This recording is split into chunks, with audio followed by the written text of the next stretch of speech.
বসে আছেন? আপনি নির্লজ্জের মতো এতগুলো কথা বলার পরে আপনি এখানে কিভাবে বসে থাকেন? বলছি না ঘরে খাবার নাই, অসহায় অবস্থা, এখন বসে বসে অসহায়গিরি দেখাচ্ছেন। ছেলে আসলে বলবেন যে আমি এগুলো বলছি, এগুলো কুটুর কুটুর করার জন্য বসে আছেন।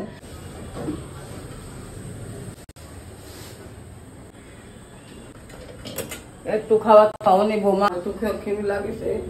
কি ব্যাপার, আপনি এখানে এসে খাবার দাবার খুঁজতেছেন? খাবার দাও না, আমার পেটে খিদে লাগিছে। আপনার তো থাকার কথা বড় ছেলের বাসায়, 2 দিন আগে আপনার বাসার থেকে গেছেন। আপনি আজকে খাবার চাইলে তুমি খাবার দিতে আমার বড় পারবেন না। ছেলে 4-5 দিন হলে কোথায় গেছে, আমার ভুলি যায়নি। আমার খিদে লেগেছে, সকাল থেকে খাইনি, আমার পেটে খিদে শুধু তো লাগিছে। আপনার ছেলে একটা না, আপনার মেয়ে আছে, ছেলে আছে, আপনি সবার বাড়িতে যাবেন, বাড়িতে বাড়িতে আপনি খাবারগুলো পাবেন।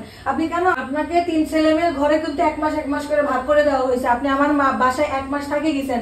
আপনার এখন কি বড় ছেলের বাসায় আপনি যে খাবেন, কিন্তু বড় ছেলের বাসায় আপনি না খেয়ে আপনি আবার আমার বাড়িতে চলে আসছেন। আপনি জানেন না আপনার বড় ছেলের অট্টালিকা সম্পদ আছে, সব আছে।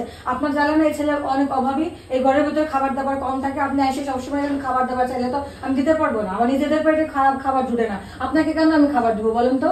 বৌমা হলো ছেলে পেলে কি ফেলা দিতে পারে মায়ে? আজ 5-6 দিন হলে চলে গেছে, আমার ভুলি যায়নি। ফেলা দিবে কেন?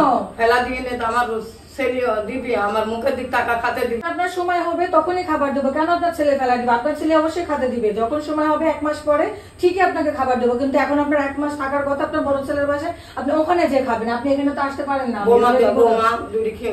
না আমি দিতে পারবো না মা, আমার ঘরের ভিতরে খাবার দাবার নাই, আমি এভাবে দিতে পারবো না। এভাবে আপনি জোর করবেন না তো। না না আমি দিব না। তোমরা সেটা কেটে অন্য জায়গায় গেলে যে মানুষের নিন্দি করবে। তো মেয়ে আছে, তাহলে আপনি মেয়ে জামার বাসায় যে 1 মাস থেকে আসেন, আপনার তো ভাগ করে আছে। যেহেতু বড় ছেলে বাড়িতে না, তো বড় মেয়ে আছে, আপনি সেখানে যান, সেখানে যে খাবার দাবার গুলো খায় আসে। কি শুনতো মিয়া দারবাট খায় আসি, মিয়া কি দৈনিক আমার খাওয়া তার পেথিতে পড়ার ভাত পরকে দিতে দেয়। এত তো শুনবো না। আপনার সব মেয়ে ছেলেরা খুব ভালো অবস্থায় আছে, আপনার ছেলে অভাবে আছে। এখন অভাবগ্রস্ত অবস্থায় আপনি এসে দৈনিক খাবার চাইলে প্রতিদিন আপনি কোন ছেলের বাড়িতে যে দেখি 1 মাস থাকতে পারেন না, 5 দিন 7 দিন থেকে আপনি আবার এই বাড়িতে আসেন। মেয়ে বাড়িতে যান, সেখান থেকে ঘুরে আবার এখানে আসবেন। কারণ আপনি জানেন না যে আপনার ছেলের অভাবে থাকে? কার অভাবে থাকে জেনে শুনে আপনি কেন বারবার এসে খাবার চাইলেন? অভাবে থাকলো মেজো ছেলের দরদ আছে, মায়ের পুর দরদ আছে, সব ছেলের পুর মায়ের পুর দরদ আছে, মায়েরও ছেলের পুর দরদ আছে। এখনো কিন্তু অনেক হয়েছে, অনেক কথা বলছি। আপনার ছেলে যাতে বুঝতে না পারে, বোঝার আগে আপনি এখনই চলে যান। এখনই আমার বাসা থেকে বেরিয়ে যান, এখনই চলে যান, তাকে চলে যান, আর দেরি করবেন না। এখনই বেরিয়ে চলে যান, করে ঘর থেকে বেরিয়ে চলে যান। আপনাকে ভাত দিতে পারবো না, বলছি না, এখনই চলে যান, তাড়াতাড়ি এখন চলে যান, ঘর থেকে বেরোন। বোমা দুটি খাতে দিলে আমি আর কোনোদিন তোমার বাড়িতে আসবো না। কেন আসবেন না? আপনার সময় যখন হবে 1 মাস পরে আপনি আবার আসবেন, আপনার ছেলে বাড়িতে আসবেন, তখন আবার ছেলে বলবো যে মা কেন আসে না।